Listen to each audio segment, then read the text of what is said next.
Last year, we grew a wide range of different varieties of onions in the large bed of the Simple Garden. It was great to be able to explore a much bigger range of different types of onions that is possible with seeds. As previously, I always relied on planting onion sets, of which there are only a few different varieties available. I was pleasantly surprised how well most of the varieties grew, but some of them definitely produced a lot more than others. However, yield is not the only factor to consider when selecting varieties to grow in the future. Storability is important, of course, as onions that can last longer in storage tend to be more useful, at least for part of the year. And the different flavors and potential uses in the kitchen should also be part of the selection process. Measuring yield is relatively easy, and I set aside a few onions from each variety to see how long they would last in storage. But to evaluate the flavor, I decided to give a selection of each of the 15 different onion varieties to a few friends, hoping to get some useful feedback, and I ended up learning more than I expected to.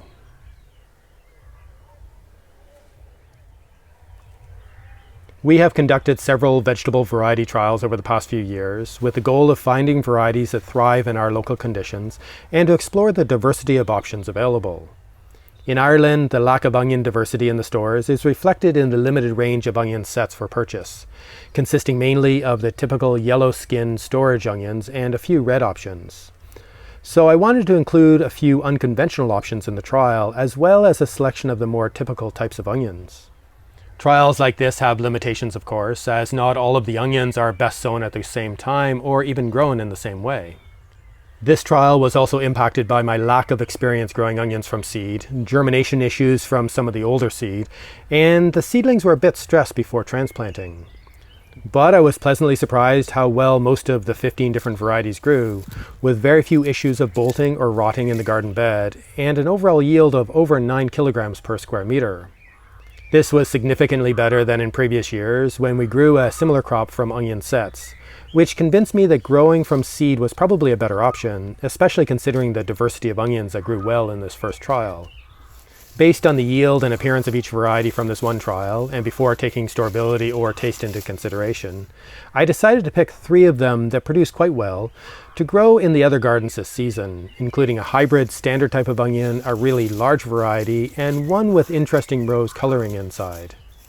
If I wanted to expand this list, I would have included an open-pollinated standard type of onion, an elongated one, and a red variety, all of which would have given a fairly good range of different types of onions, and I would have been content to not grow the others again. But after getting some interesting feedback about the taste and cooking quality of these onions, and seeing how long all of them stored, I would change that selection a bit. When it comes to growing onions, it is important to harvest them at the right time and to cure and store them appropriately so that they remain firm and usable for as long as possible. And selecting a variety that can store well increases the chance of enough of the onion crop from the previous year lasting until the new onions are ready from the gardens the following season.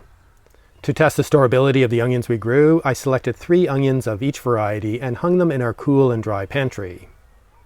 I basically sacrificed these onions for an experiment, and I avoided eating any of them, basically waiting until they started to rot or sprout.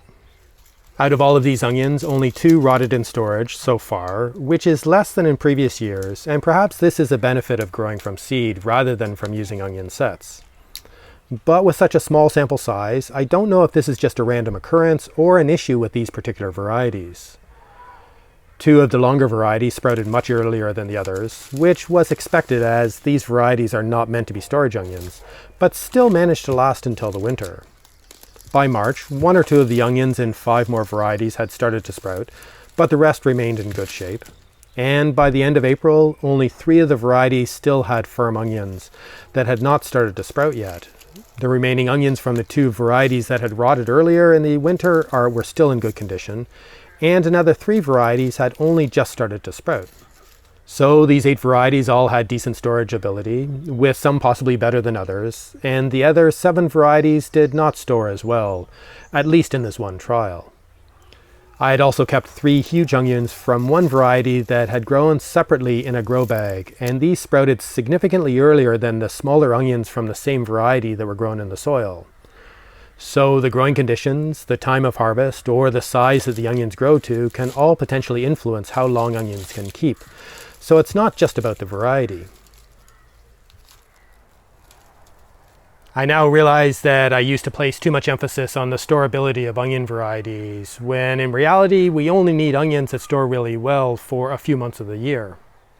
During the rest of the year, we can rely on fresh green onions from the polytunnel in the spring and early summer, many other options in the summer and autumn, and it seems that most onion varieties will last long enough to be useful for a lot of the winter. When I only grew one variety of onion, storability was important, but by prioritizing this one attribute, we may have missed out on the possibility of higher yields, different uses, and a diversity of tastes. I gave a few onions from all 15 varieties to 4 friends and asked for feedback on their tastes and how they use them in the kitchen, and the feedback I received showed me how limited my own appreciation of onions have been. One friend, who enjoys eating raw onions, did a full taste test of all 15 varieties and provided feedback on how easy they were to peel and chop, how many tears they caused, their taste raw, and how strong they were, and then gave a ranking. This, of course, is a personal preference of one person who enjoys eating raw onions, but it's something that I hadn't really considered before, and if we are growing onions for other people, then this kind of feedback is really useful. Another friend is a baker who produces delicious breads for our community, and he sent amazing feedback over a few months as he used the different onions in his cooking. This showed me how different people use different onions and taste them in ways that I'm not familiar with. With other crops like tomatoes, I really enjoy the different flavors, textures, and juiciness of the different varieties, and will regularly select a tomato from a particular variety based on how I plan to use it. And I grow quite a few different varieties of tomatoes to get this diversity of flavor. However, I've never really done that with onions before, or at least I've not been paying attention to the flavor of the onion. This kind of feedback from someone who focuses so much on the particular flavors of the bread that he makes, together with the feedback from the other people who had a chance to sample the full set of onions, has made me realize that I'm definitely missing out on a lot. So now that I have observations about how the different varieties grew, reasonable yield data, a better sense of what onions will store well, and some great feedback about taste, I can make informed decisions on which varieties would be useful to grow again. It would be tempted to go with a standard yellow-skinned hybrid variety that seemed to last the longest, but the other hybrid onion also lasted quite a long time, produced a lot more in this trial, and got great feedback from the taste testing. So this seems like it might be the best all-around onion to grow again, even if the seeds are more expensive and can't be saved. And I am glad that this is one of the varieties that I already selected to grow this year in the other gardens. The really big variety that we also grew again this year lasted longer in storage than I thought it would, and with the huge yields and great feedback as a salad onion, it still seems like an excellent choice.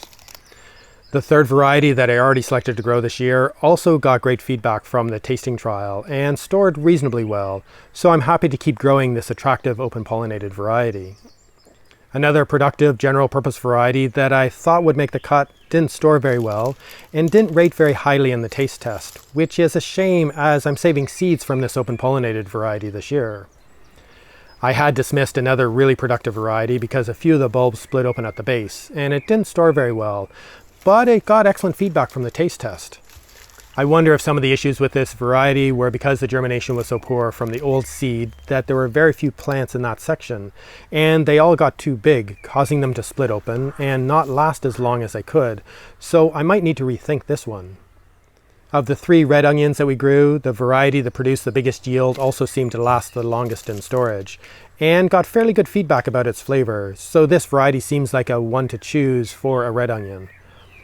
I would like to select one of the 2 elongated varieties, but had mixed feedback about their taste and possible use, and I think we were eating them at the wrong time of year, so I think I need to wait until I have more experience with this very different type of onion. Based on this one trial, I could easily select a few varieties of onions to grow in the future, as they will likely be good enough.